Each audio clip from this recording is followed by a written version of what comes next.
An arbitrator has awarded Ontario doctors a new contract in a ruling that puts no hard cap on the physician services budget, a decision that comes after a years-long fracture in doctors' relationship with the government.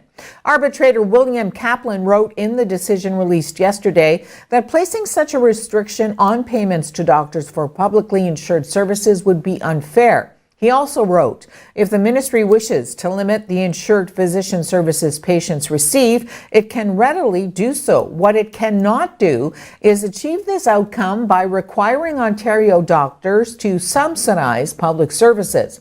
That would be the direct result of the imposition of a hard cap. The physician services budget is currently over $12 billion, and the government will now be responsible for its growth at a time when it's working to eliminate a $13.5 billion deficit.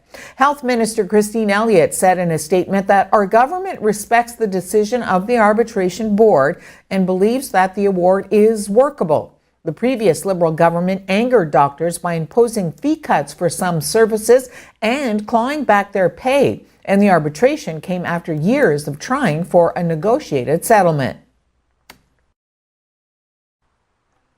The House of Commons Justice Committee will begin hearings today into the allegation that the Prime Minister's office improperly pressured former Attorney General Jody Wilson-Raybould to help Montreal engineering giant SNCLavalin avoid criminal prosecution.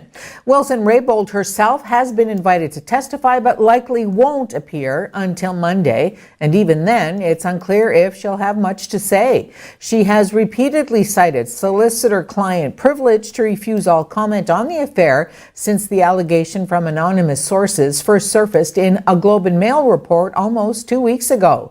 The Liberal-dominated committee wants to hear first from academics about the legal principles underpinning the affair, which prompted Wilson-Raybould's resignation from cabinet last week and the departure this week of Prime Minister Justin Trudeau's most trusted aide, Principal Secretary Gerald Butts.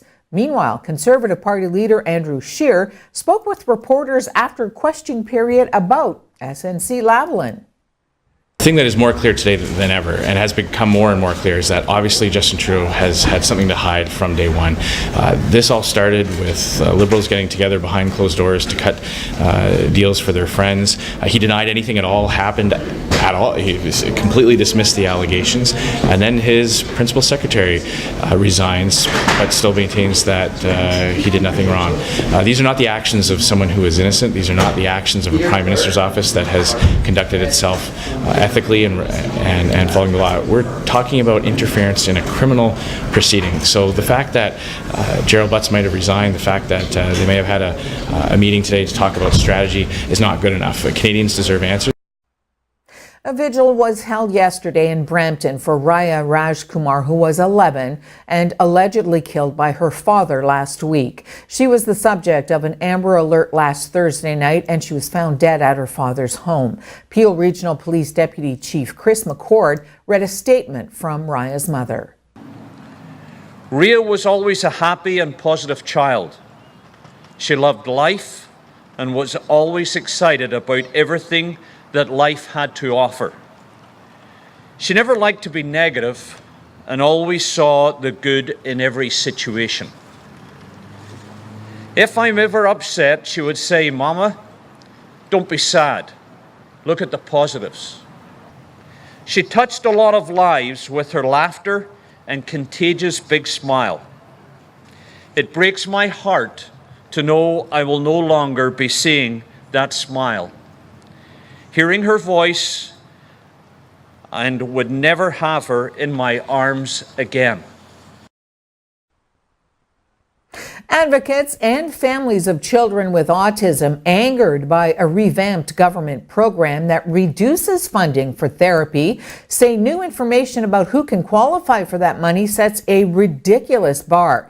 The new autism program gives families up to $140,000 to pay for treatment, a maximum available only to the lowest income families whose child is in treatment from ages 2 to 18. The funding is also subject to annual caps of $20,000 a year until the child turns 6 and $5,000 a year after that to age 18. The government confirmed yesterday that only families with an adjusted annual net value income of under $55,000 will be eligible for those full amounts, with funding determined on a sliding scale up to a maximum of a $250,000 income. But families are saying intensive therapy can cost up to $80,000 per year. Michelle Costa has been paying out of pocket for therapy for her 5-year-old son, who's been on the waiting list for nearly 2 years. The amount she will likely qualify for will pay for under 2 hours of therapy per week. This is On